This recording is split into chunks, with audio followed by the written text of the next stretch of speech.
राखी जाधव यांचं वय 39 वर्ष। राखी जाधव या मुंबई महापालिकेच्या राष्ट्रवादीच्या गटनेत्या आहेत।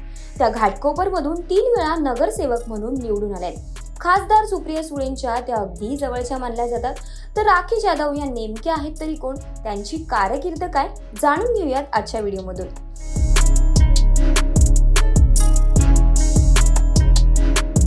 यावेळी घाटकोपर मतदारसंघात महायुतीतर्फे भाजपचे पराग शहा आणि मवियातर्फे राष्ट्रवादी काँग्रेस शरद पवार पक्षाच्या राखी जाधव यांच्यासह मनसेचे संदीप कुलचे, वंचित बहुजन आघाडीच्या सुनीता गायकवाड हे निवडणुकीच्या रिंगणात आहेत। राखी जाधव या मूळच्या मुंबईच्या आहेत। त्यांनी साधारण मध्यमवर्गीय कुटुंबातून आपलं शिक्षण पूर्ण केलंय।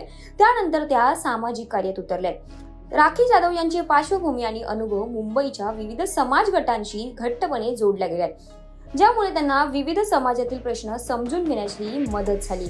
राखी जाधव यांचे राजकारणातील प्रवेश झोपडपट्टी पुनर्वसन, महिलांचे हक्क आणि स्थानिक शहरी समस्या यांसारख्या विषयांवर केंद्रित राहिले। त्यांनी मुंबई महापालिकेच्या निवडणुकीत राष्ट्रवादी काँग्रेससह प्रतिनिधित्व केलं आणि नगरसेविका म्हणून निवडून आल्या। आपल्या पदावर त्यांनी झोपडपट्टी पुनर्वसन आणि शहरी प्रकल्पासाठी महत्त्वाचं योगदान दिले।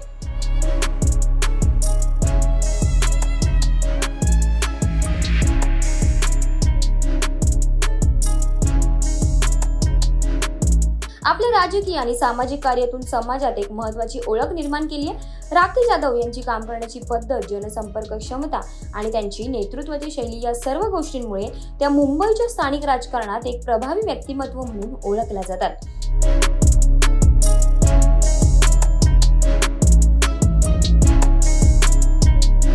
तसं घाटकोपर मतदारसंघात गुजराती भाषिकांचे प्राबल्य आहे। शिवाय मराठी भाषिकांची संख्याही लक्षणीय आहे।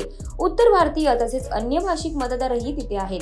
प्रामुख्याने येथील गुजराती समाज हा भाजपचा मुख्य पाठीराखा राहिल्याचं मानलं जाते।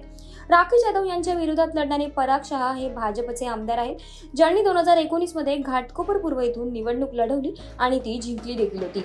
2009 पासूनच या घाटकोपर मतदारसंघावर भाजपचाच उमेदवार निवडून येतोय। यंदाही भाजप हा विजयाचा सिलसिला कायम ठेवतो की मवियाचे उमेदवार त्यांची विजयी शृंखला तोडण्यात यशस्वी ठरतात, हे पाहणं देखील महत्त्वाचं ठरणार आहे।